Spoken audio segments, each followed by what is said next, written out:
I want to welcome Professor Schneer. And after the book talk, he will conduct a Q&A.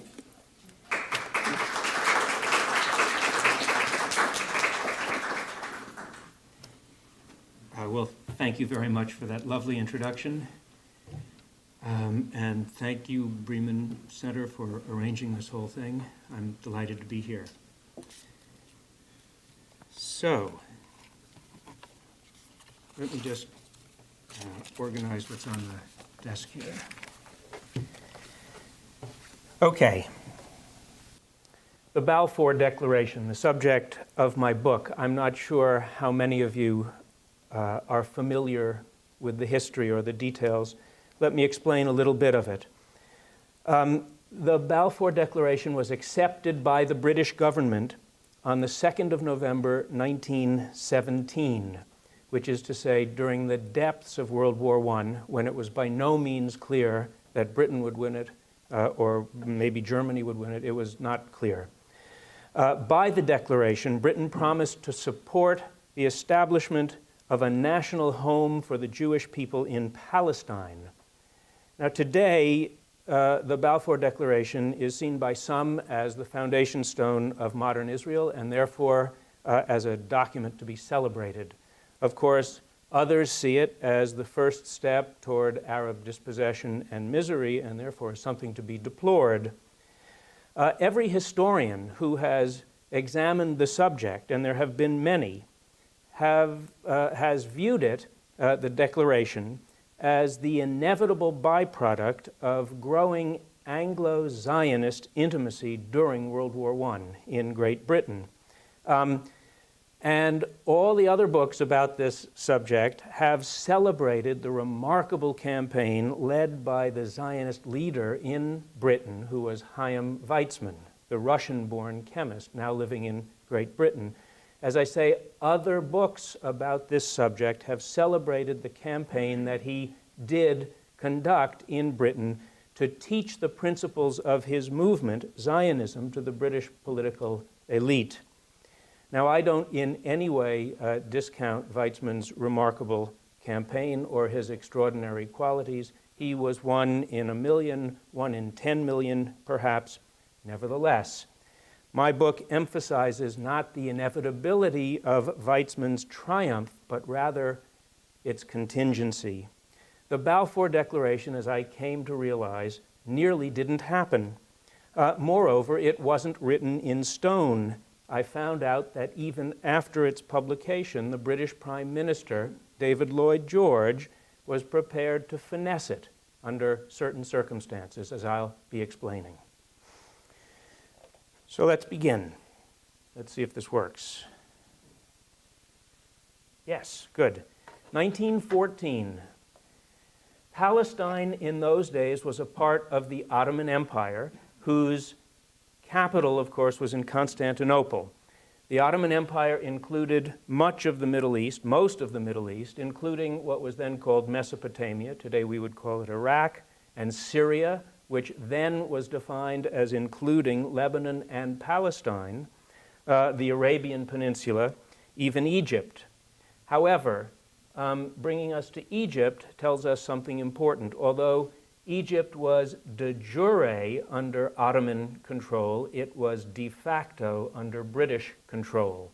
And that is because Britain had great interest in Egypt, because that's where the Suez Canal is located, and the vast bulk of trade that went through the Suez Canal was British, especially to Britain's empire further east in South Asia. I should also point out that the French had long-standing imperial interests in the Middle East, in Syria that dated back all the way to the Crusades, and in Lebanon, and then along the North African coast. Now, in 1914, the Ottoman Empire was ruled by a revolutionary political party called the Committee of Union and Progress, or CUP. And the CUP was dominated by three men, two of whom will figure in our story this afternoon, so I'll mention their names now. One was called Enver, the other was called Talat. These men had made the Sultan of the Ottoman Empire into their puppet. The thing is, the Sultan was also the Caliph of Islam, the most holy figure, the leading figure in the Islamic religion. Now, in 1914, the Ottoman dependent ruler of the Hijaz, which is the westernmost part of what today we would call Saudi Arabia, was this man, Grand Sharif Hussein. He was a descendant of the Prophet Muhammad, and because he was the emir of the Hijaz and the Grand Sharif Hussein of Mecca and Medina, he was in charge of the two holiest cities in the Islamic religion, Mecca and Medina, and he was therefore perhaps the second most important figure in the Islamic religion, or anyway, an extremely holy figure. And that is important, as you'll be hearing. Now, the Grand Sharif Hussein nurtured ambitions. He wanted some greater autonomy within the Ottoman Empire, maybe even independence. Certainly he became a nationalist in the sense that we would understand as World War I progressed. And by the way, in the years before 1914, he was not the only important Arab figure to have such ideas. Various groups in the Arab world were forming, and in fact, a kind of the first Arab Nationalist Congress took place in Paris in the year 1913.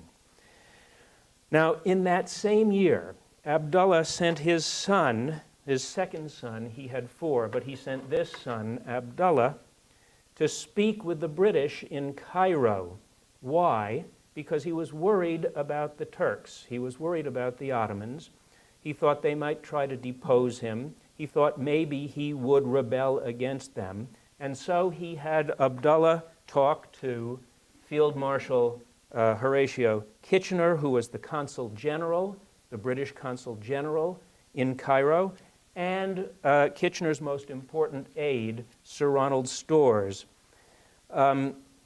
What did Grand Sharif Hussein ask for? He asked for machine guns and British support should his father come to blows with the Ottomans.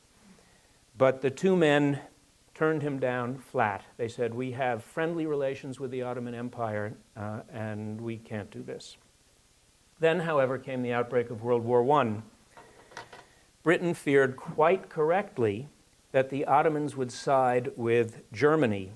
And if they did so, there was a real nightmare scenario for them, because the Ottoman Caliph would call for a jihad, and then Muslims all around the world would at least consider rising up against the enemies of the Ottomans, and there were 100 million Muslim subjects scattered throughout the British Empire, most significantly in South Asia, but also in Egypt and in the Sudan. This was a real nightmare for them. Kitchener was in London when the war began. Storrs was in Cairo. Storrs immediately cabled Kitchener and said, maybe we should talk to Abdullah and send machine guns to his father, the Grand Sharif, after all. And they were thinking that if the Grand Sharif would take up arms against the Ottomans, that would certainly dilute any call for a jihad that the Caliph might declare. And so Kitchener told Storrs to go ahead and inquire of Abdullah, who would, of course, talk to his father, if we were willing to support you with weapons and advice and money, would you rebel against the Ottomans? They even, in this very first letter, dangled the possibility of overthrowing the Sultan and therefore the Caliph, and of allowing the Grand Sharif Hussein to become the Caliph in his stead. Now, of course, the British, that's a gift that the British can't make, but they made it, or they made the offer.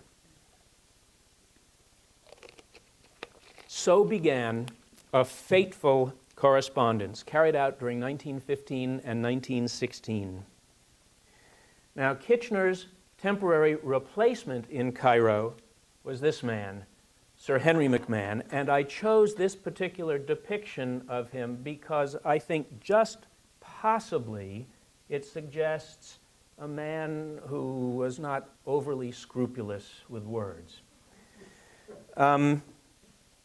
The McMahon-Hussein correspondence of 1915-1916 is one of the most infamous in history.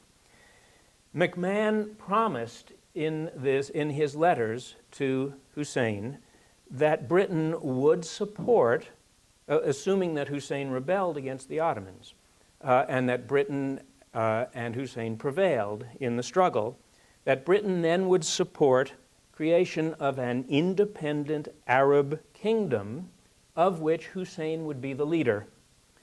But the question was, what would be its boundaries? Here, everything depends upon the translation of certain English words into Arabic, and then how Hussein interpreted them. Historians have parsed these letters with a fine-tooth comb, but of course they disagree. I can't settle the disagreements, but I'll tell you the crux of it. Zionists and supporters of McMahon conclude that in the letters, McMahon excluded Palestine from the projected Arab kingdom. On the other hand, Arabs and critics of McMahon have concluded the opposite, that Palestine was meant to be included in this projected Arab kingdom. As I say, I can't possibly settle this dispute, but what I can do, what is indisputable, is this. What I can conclude is this. McMahon's language was intentionally vague. I can quote to you a letter that he wrote to a superior figure at the Foreign Office whose name was Lord Harding. Here is what he wrote in this letter. What we have to arrive at now is to tempt the Arab people into the right path, detach them from the enemy, and bring them onto our side. This, on our part, is at present largely a matter of words, and to succeed, we must use persuasive terms and abstain from academic haggling over conditions. And McMahon was successful. Hussein, with his encouragement, launched a rebellion against the Ottoman Empire in June 1916. Now, meanwhile, back in London, the British realized that they needed to bring their French allies in the war into the picture, and so they deputed this man, Sir Mark Sykes, to speak for them to the French. Sykes was an advisor to the government on Middle Eastern affairs and quite a remarkable character. The French chose to speak for them François-Georges Picot, likewise a remarkable figure. The two men got along perfectly well, and they met in a room in the Foreign Office, and they pulled out the maps, and they pulled out crayons, and they quite literally redrew the map of the Middle East. Very, very broadly. France was to control the blue area, Syria, and up above. Britain was to control the red area, today Iraq, or much of it, and then called Mesopotamia. Area A would be under French influence. The ruler there of the projected Arabian kingdom would have French advisors, and I'm quoting loosely here, whose advice they must accept. And the same in Area B, there would be British advisors, and the same arrangement. What we have here, this is the infamous Sykes-Picot Agreement. What we have here, the Sykes-Picot Agreement, is an unvarnished, old-fashioned example of European imperialism. So to summarize what we've gotten to so far, At British prompting and with British help, the Grand Sharif Hussein proceeded with a rebellion against Turkey. He may or may not have thought that Palestine would be part of his projected kingdom. He certainly did not know that the European allies had the boundaries of his future kingdom planned for him, plus their own roles within it. Now, British deceit, I can't speak about the French, but I'm the British historian. British deceit drove certain British officers who knew about it crazy. And here is the most famous person to be driven crazy by it, Lawrence of Arabia. And I choose this particular depiction because maybe it suggests to me a man who is troubled. Lawrence wrote to his superior, and I'm quoting from a letter. He's speaking about the Arabs. We are getting them to fight for us on a lie, and I can't stand it.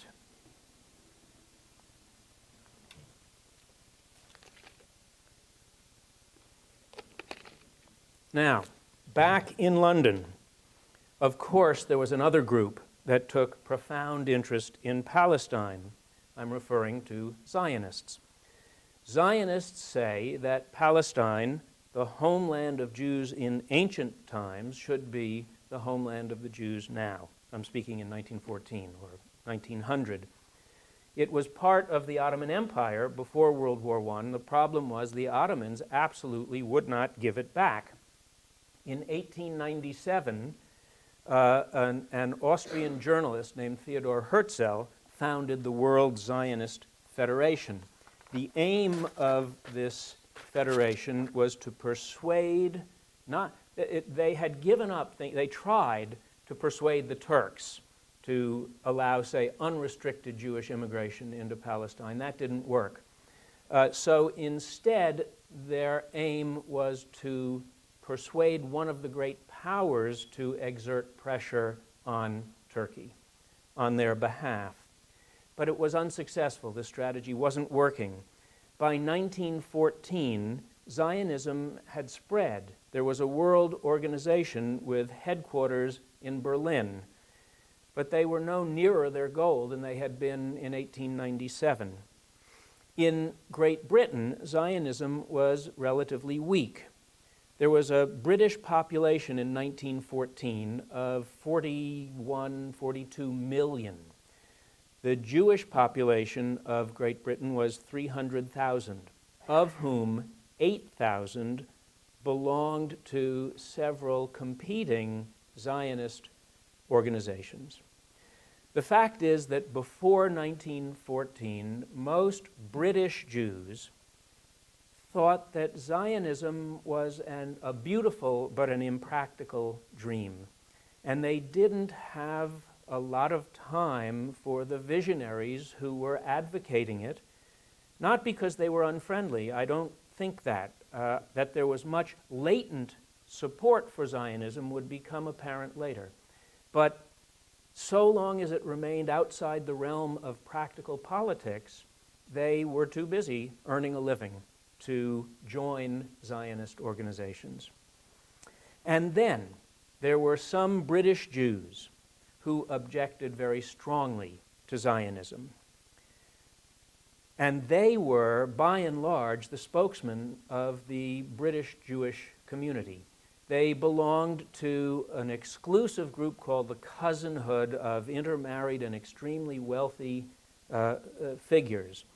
And these people argued that Jews share a culture and a belief system, but that they do not represent a distinct nation, a separate people. They can practice their beliefs anywhere, and in fact they should, but they should also assimilate in the countries where they were born. And so they're called assimilationists. The assimilationists went even further. They argued that Zionists who insisted that the homeland of the Jewish people was Palestine were opening up the Jews of Britain and France and the United States and Canada to a charge of dual loyalty. They went even further than that. They said that the Zionists would be encouraging anti-Semitism because, according to the assimilationists, anti-Semites could now say something like, well, your true home is Palestine, so you should leave here. You should leave America. You should leave Great Britain. Go where you belong. One of them said, one of the assimilationists said, they will make Palestine into the world's ghetto. Now, by the way, I should have put this photograph up before. This man, Lucien Wolfe, was the leader of these anti-Zionist Jews in Great Britain. He is the leader of the assimilationists. Okay, now comes World War I.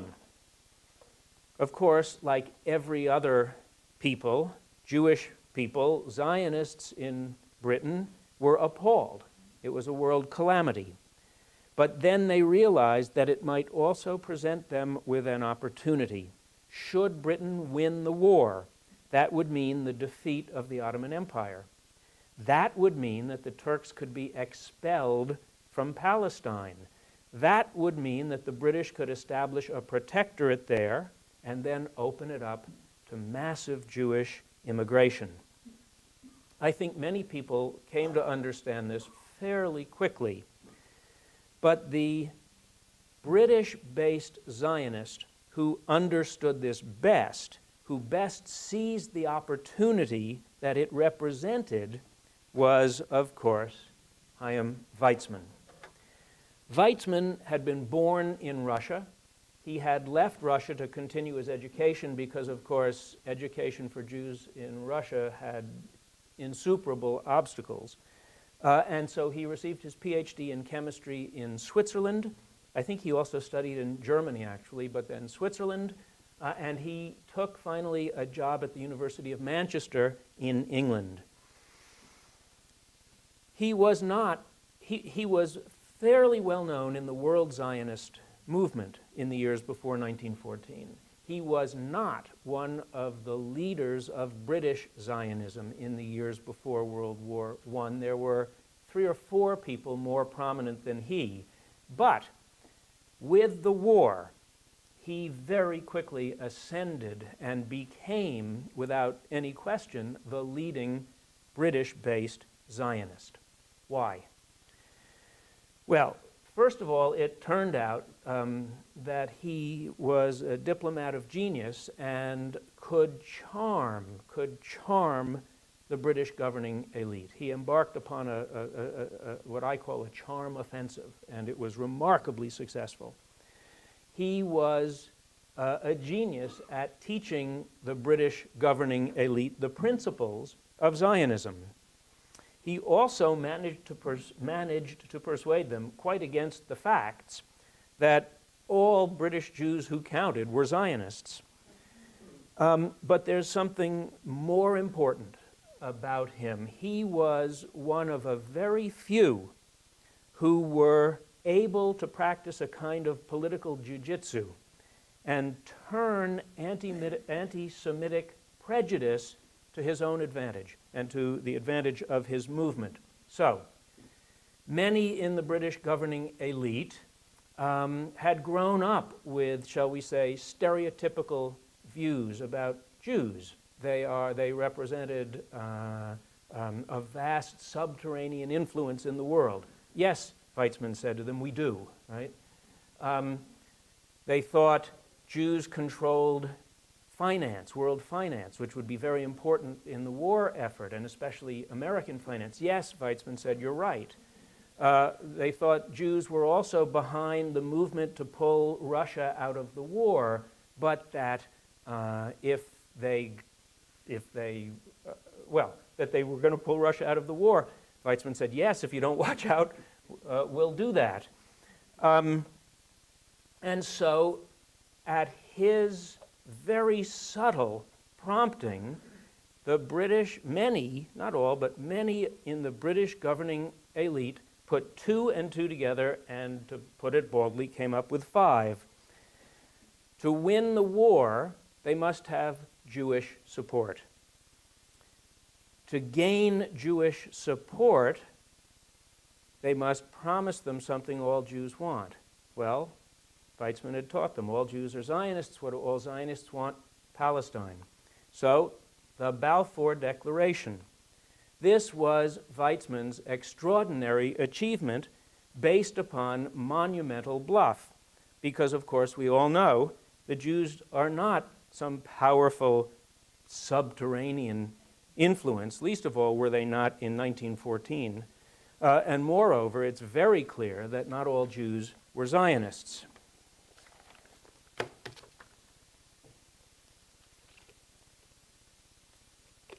So let me sum up here at this point and see where we are. Through the McMahon-Hussein correspondence, the British had won Arab support. They had allowed the Arabs to think, quite mistakenly, that Britain would support the establishment of an independent Arab kingdom. Historians and partisans argue whether the Arabs believed from the outset that Palestine would be part of this projected kingdom, but it is indisputable that McMahon was intentionally vague about it, and about many other things, by the way. Simultaneously, the British had won Zionist support by promising to support the establishment of a national home for the Jewish people in Palestine. They did that quite unambiguously in the Balfour Declaration. So, Jews thought they would inherit Palestine. They had it in writing. Arabs thought that Palestine would probably form a part of their prospective kingdom, but they did not have it in writing. They had only McMahon's intentionally vague letters. Britain was creating future problems for itself and for everyone else in the Middle East. But so much is fairly well known. Now there's another dimension to the story which constitutes my original contribution and which, I'm sorry to tell you, further complicates the picture. So, from the moment that the Ottomans entered the war, there were British citizens who hoped to somehow arrange a separate peace with the Turks.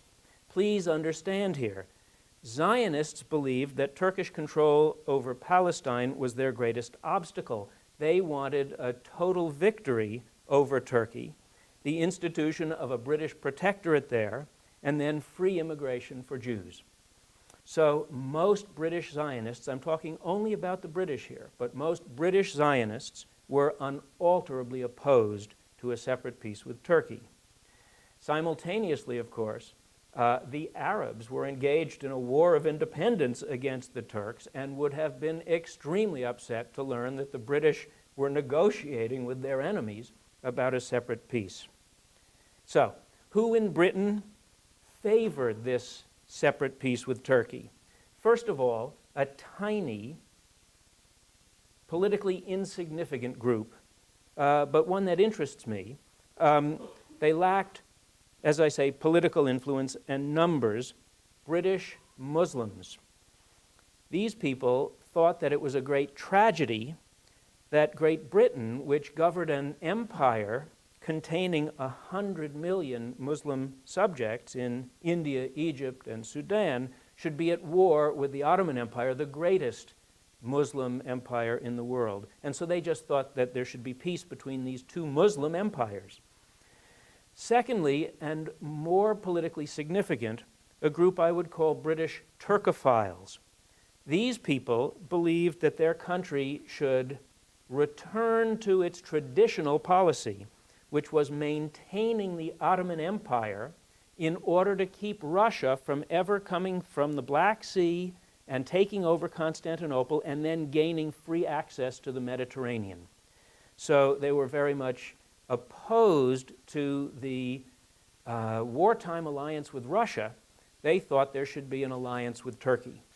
Furthermore, there were more liberal Turkophiles who said the new government in Turkey, the revolutionary government, is a more progressive government and a more appropriate ally for liberal England than autocratic czarist Russia. Now, the Turkophiles, and there were plenty of British Muslims who worked with the Turkophiles, actually did have some influence. They organized a political pressure group called the Anglo-Ottoman Association. It attracted members of all three political parties from both houses, House of Commons, House of Lords. It recruited men of letters, businessmen, and the like. But more important than all of these was a much smaller group, but much more powerful, so-called Easterners within the government itself. These were men who had come to believe that Britain could never defeat Germany by smashing through the Western Front. It wasn't going to happen. The Western Front was a killing field, a charnel house, nothing more. And that therefore a back door to the Central Powers must be found, to Germany and Austria. And where was that back door located? And the answer is Turkey. And what do you do with a door? You can kick it open, which they tried in the ill-fated attempt at Gallipoli, another charnel house, another killing field. And when that didn't work, they thought, well, maybe the way to open the door is not with force, but by some secret arrangement. My book is Marmaduke Pickthall. Why is he up on the board, though? Why do I have a photograph of him, since, in fact, his effort was fruitless and, in fact, has elements of tragicomedy in it, really? And the answer is I just love his name, Marmaduke Pickthall. He was the son of an Anglican vicar. He converted to Islam. He wrote the first translation of the Quran into English. He was the author of many novels about life in the Ottoman Empire. His effort to travel to Switzerland to talk with dissident Turks whom he knew and who had contacted him, that effort was stymied by none other than his friend Mark Sykes, who would not allow him to have a passport to travel. And then I found another figure who got further, but actually more obscure than Pickthall, so obscure that I cannot find a photograph of him anywhere. His name was J.R. Pilling. He was a Turkophile. He belonged to that Anglo-Ottoman Association I told you about. He was a businessman with interests in Turkey. And actually, he wanted Britain and Turkey to arrive at a separate peace because it would profit him. He wanted to get his businesses going again in the Middle East. He actually got the passport and traveled to Switzerland and did meet with dissident Turks, but he was a rogue. He was irresponsible. The British government figured this out fairly quickly and disowned him, so he doesn't count either. But this man does count. Henry Morgenthau, an American who had made a fortune in New York real estate, and then who became both a donor and fundraiser for the Democratic Party, and who was rewarded by President Woodrow Wilson with a slot, with a position as the American ambassador to Turkey. Morgenthau came home. He finished his stint as ambassador in late 1916, and he and Wilson talked. Now, here it's important for you to know that when America entered the war, it did not declare war on Turkey, and Turkey did not declare war on the U.S. Therefore, Morgenthau said, I can go back and I can talk to my friends in the Revolutionary Committee of Union and Progress party, Enver and Talat and Jamal, a third, and I could find out what might be the basis for discussions about taking Turkey out of the war.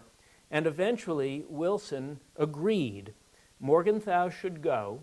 He should travel to Palestine, ostensibly to check on the condition of Jews in Palestine during these war years, but really to talk to the Turks to find out what would be their terms for at least starting discussions about getting out of the war.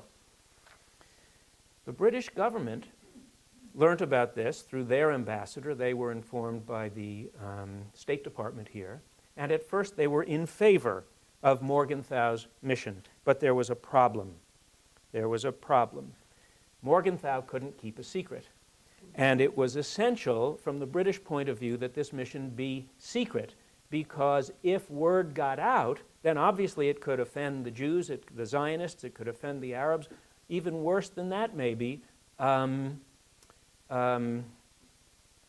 people might begin to think, well, if Britain's interested in exploring peace talks with Turkey, maybe Britain's not so sure that it can win the war. And the British government didn't want people thinking that at all, so they decided they opposed Morgenthau's mission. Now, Morgenthau had such loose lips that the Anglo-Ottoman Association in London learnt about his mission and held a meeting at which they talked quite confidently about getting Turkey out of the war, and they mentioned Morgenthau's traveling to the east to talk to Turks. Weizmann learned about the meeting of the Anglo-Ottoman Association and what was said, and was furious, as you might have expected. By now he had entree into the Foreign Office, and so he stormed in to protest. He said, "I want to stop Morgenthau." And the Foreign Office, which now opposed the mission, as I explained, for the reasons I explained, said, okay, we will send you to stop him. Morgenthau was going to break his journey at Gibraltar, and Weizmann traveled to Gibraltar. And there, in fact, he absolutely dominated Morgenthau in a meeting and humiliated him, and Morgenthau broke off his mission and, for face-saving reasons, basically traveled to Paris, where he met with the American General Pershing, and then right back to the United States. And he never went to Palestine, and he never talked to Turks. Weizmann had turned in a bravura performance.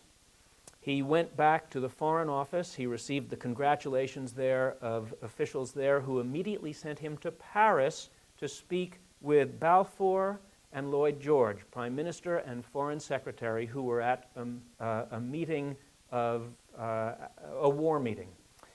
And these two men, Lloyd George and Balfour, congratulated Weizmann too. However, simultaneously, the Foreign Office was arranging for this man, Aubrey Herbert, to travel to Switzerland to talk to Turks about a separate peace. Literally, just as the British government was sending Weizmann to Gibraltar to stop Morgenthau talking to Turks about a separate peace, they were sending Aubrey Herbert to Switzerland to talk to Turks about a separate peace. Weizmann never learned about this, and no historian of the Balfour Declaration has picked up on it either. Now, Aubrey Herbert has turned into my current favorite historical figure. These figures shift in my mind, but at the moment he occupies the top slot. He was the second son of the Earl of Carnarvon. He was the half-brother of the discoverer of the tomb of Tutankhamun. He was the model of John Buchan's Sandy Arbuthnot, who is the hero of the thriller Green Mantle. Some of you will have read John Buchan's 39 Steps. I think Green Mantle is the second best of his thrillers, and Herbert is the model for the hero of that thriller. Before the war, he had explored the Middle East, and he had explored the Near East, the old Ottoman Empire. He had ridden in Albania with bandits, but he was also very much respected by more respectable elements of Albanian society, so respected that in fact he was twice offered the throne of Albania. He turned it down, not because he wanted to accept it, but the British government would not let him. So this man traveled to Switzerland, ostensibly to recover from war wounds, but really to meet and talk to Turks. And he met them in various safe houses. He picked up messages left for him secretly on the platforms of railway stations. It's as good as a John Buchan novel. And then he wrote out a report, and he returned with the report and with the proposals from the Turks with whom he had met, who said that they planned to overthrow the CUP government and make a separate peace with Britain. Lloyd George and Balfour received him literally 2 days after receiving Chaim Weizmann in Paris. They received Weizmann on the 23rd of July, 1917. They received him on the 25th of July, 1917. Probably Weizmann was still in Paris. They had congratulated Weizmann on stopping the separate peace initiative of Morgenthau. Now they congratulated Herbert on starting a separate peace initiative. David Lloyd George, a confirmed Easterner, and just maybe this photograph suggests that he's a sly one. I'm not sure. He certainly was a sly one. But he could not get the idea of a separate peace out of his head. He never knew about Pichthal's aborted mission. He distrusted Pilling quite legitimately. He had come to oppose the blabbermouth Morgenthau, and he feared that Aubrey Herbert was talking only to, as he explains in a cabinet meeting, second-raters.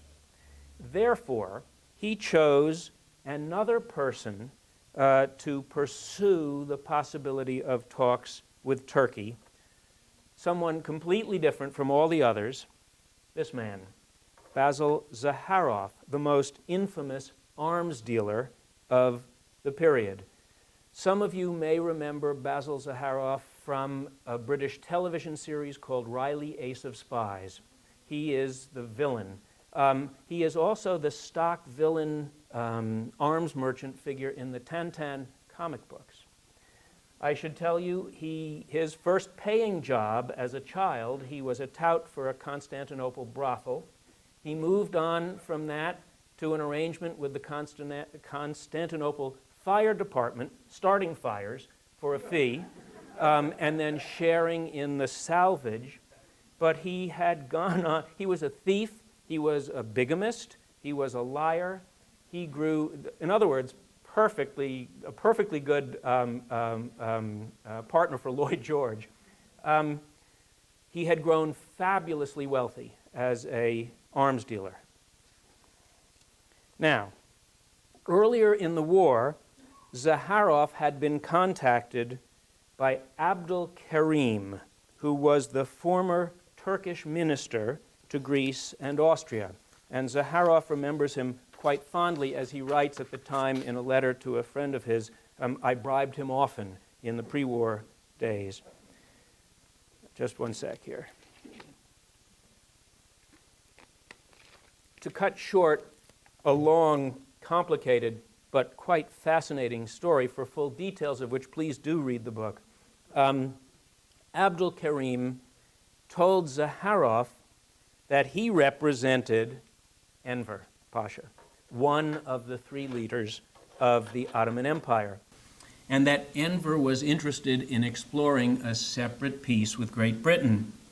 Zaharoff managed to get this message to Lloyd George, who of course understood from the get-go that Enver Pasha was no second-rater.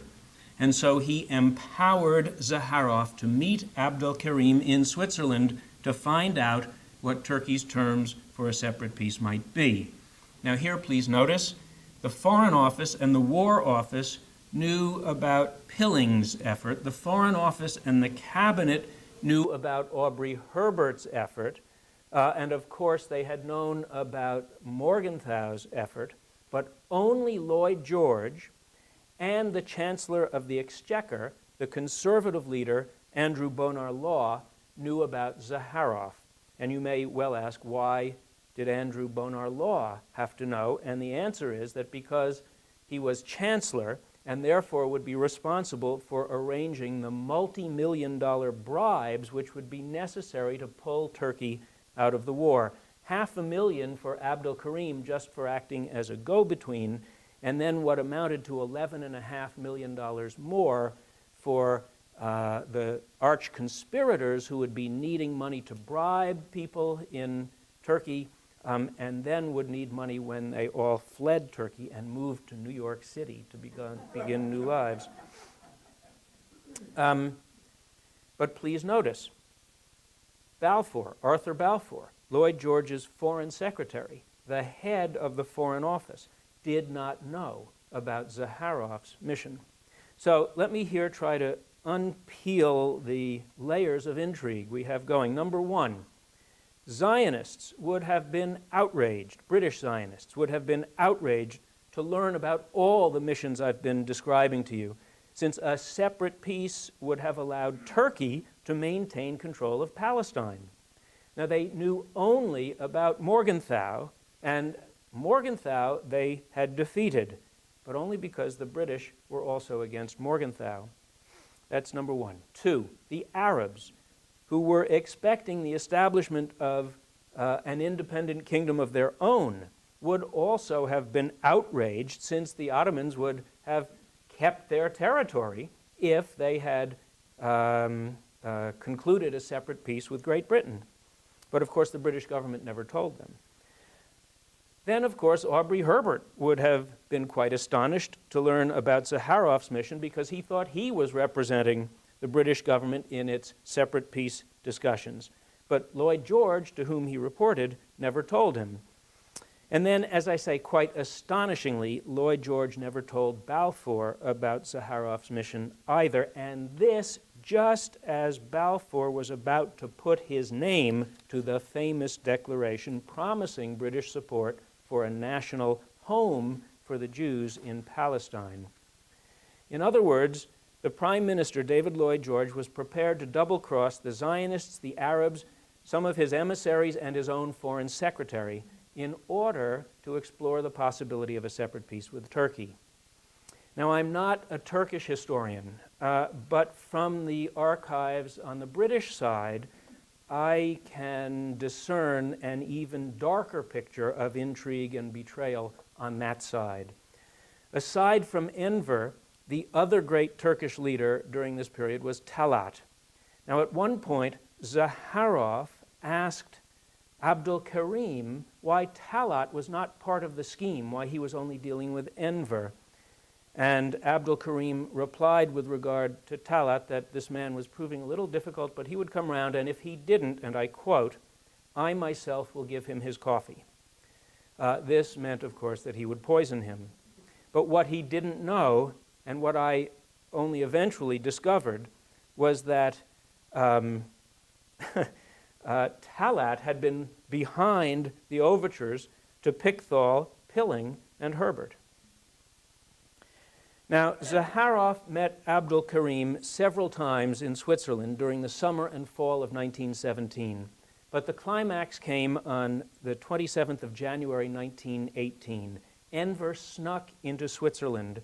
Zaharof was already there to meet him. They did not come face to face. Instead, Abdul Karim shuttled between them. Zaharof writes that Abdul Karim acted as a human telephone in his letter reporting to Lloyd George. Now, Lloyd George had provided Zaharof with Britain's desiderata, they're called, the negotiating position that Britain would have.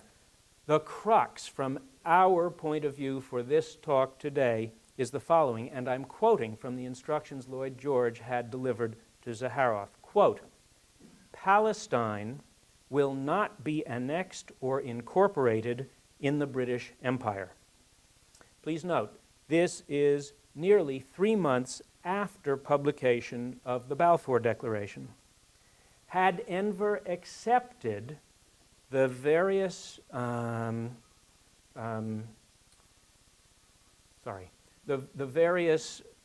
negotiating positions that Lloyd George had provided, nobody would think very much today about the Balfour Declaration at all.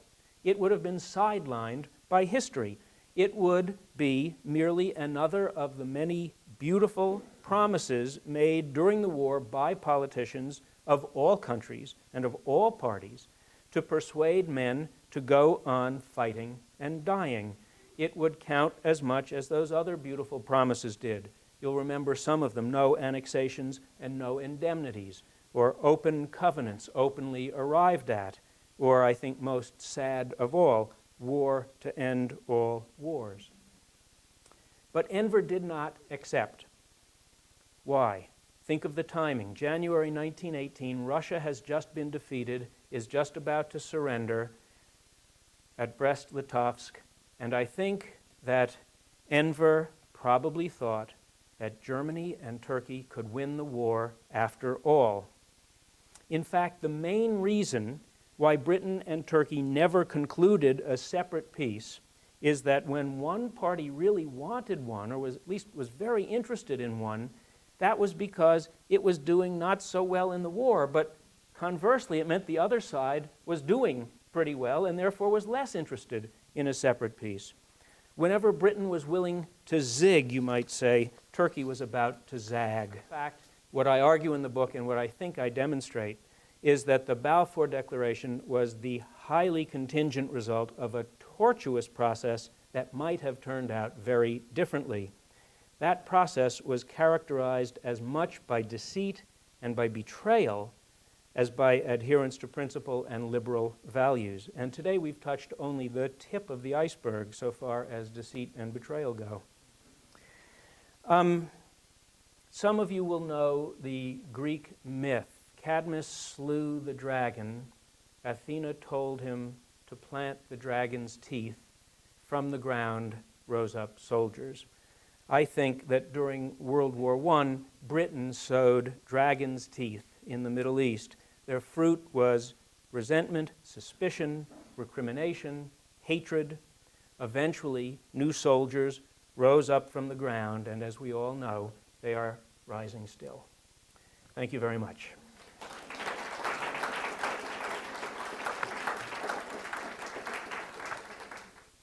Okay, the question was, the Balfour Declaration is in writing. The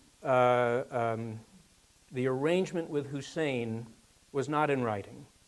But let me first correct that. The arrangement with Hussein was in writing. It's in those letters, the McMahon-Hussein correspondence. The problem with the letters from the English side is that they are purposefully vague, so that Hussein thought he had something in writing that he didn't really have.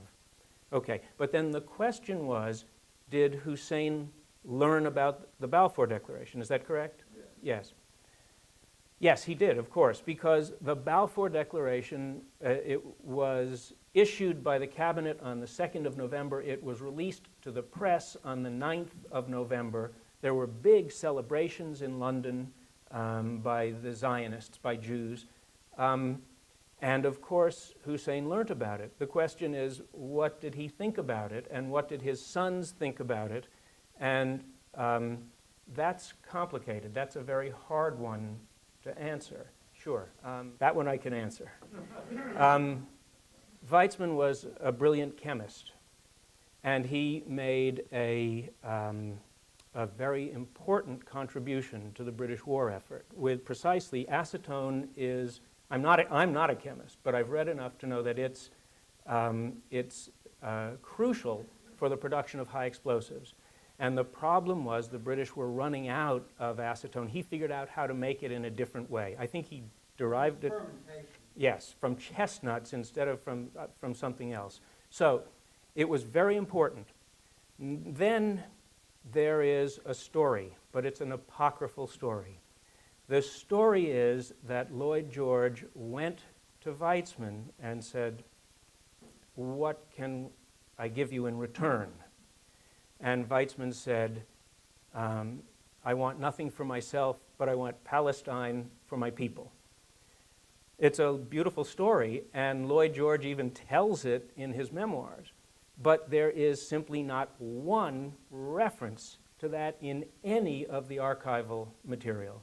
And I just don't believe that I know it didn't happen that way. The Balfour Declaration is here, well, it's what I was telling you. The British government had been convinced that it needed Jewish support. The part that I didn't tell you was they were also afraid the Germans were courting the Zionists and would make the Turks offer them Palestine. And so the British were determined to offer them Palestine first. And that's those are the motives behind, those are some, they're not all of the motives, but they are some of the motives behind the Balfour Declaration, and it's not out of gratitude for Weizmann's brilliant discovery. What Weizmann really wanted was to be Sir Chaim Weizmann, and he didn't get that. And you know who did get it is Basil Zaharoff. So. Well, I want to thank Professor Schneer.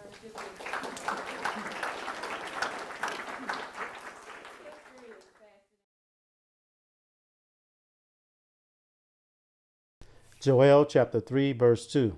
This is the day of the Lord is near.